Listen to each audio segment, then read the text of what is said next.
No, I like, one thing about The Walking Dead is there are times when they can be a little melodramatic, but then there are times where they have episodes that are more character centric. I think instead of combative or aggressive centric, that there are episode or revenge centric, but there are episodes where they just get into the nice character development. And those are the touches that I like.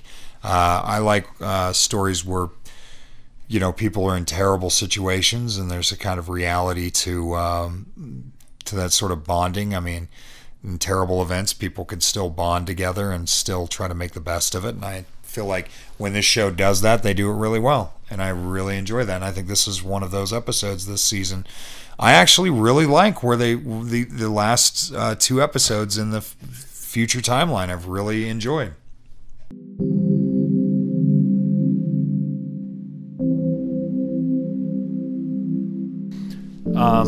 Ezekiel too, and so it's interesting that she would bring him to specifically to Daryl and not Ezekiel. I don't know. What do you think about that? Is that anything worth talking about? I always thought that Carol and Daryl would wind up together, not because they have similar names, but because they always seem to have a really close and affectionate, not always, but it developed into a close and affectionate relationship. I can see now that it's kind of platonic, and maybe, as Henry described, mentioned to Daryl, you're a best friend.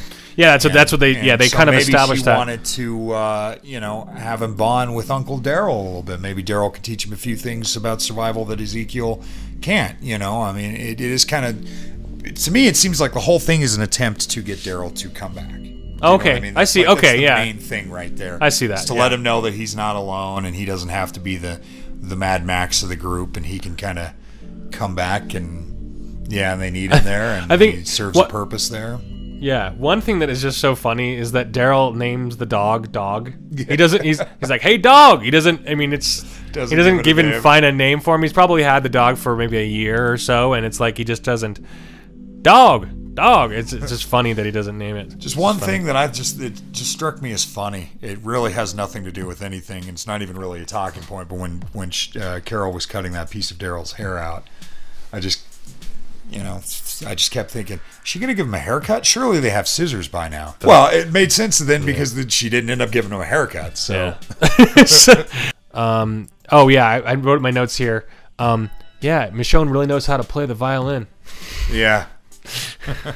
Oh no, that was really cool too. Can I just mention? Yeah. Are we going to talk about the sort of battle at the end where Michonne gave them their weapons back? That was cool. That was really cool. Yeah. I just wanted to go over building some trust there. I'm actually really loving Sadiq. He is starting to really grow.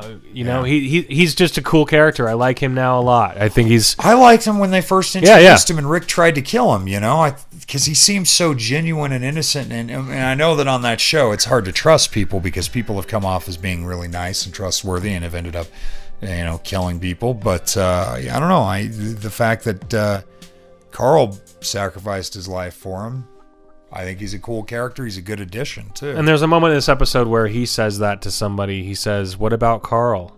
What do you think about Carl?" Because it's, I think he's talking to Michonne. And she says something about, I can't remember what it was, but do you remember what she said? What did they say? Not specifically, but he kind of threw the Carl in her face to... Remind her. Well, she said something about, I don't do it for Rick, or I don't do it for so-and-so, and then he's like, well, what about Carl? And then, so it made her go, okay, well, maybe for him. So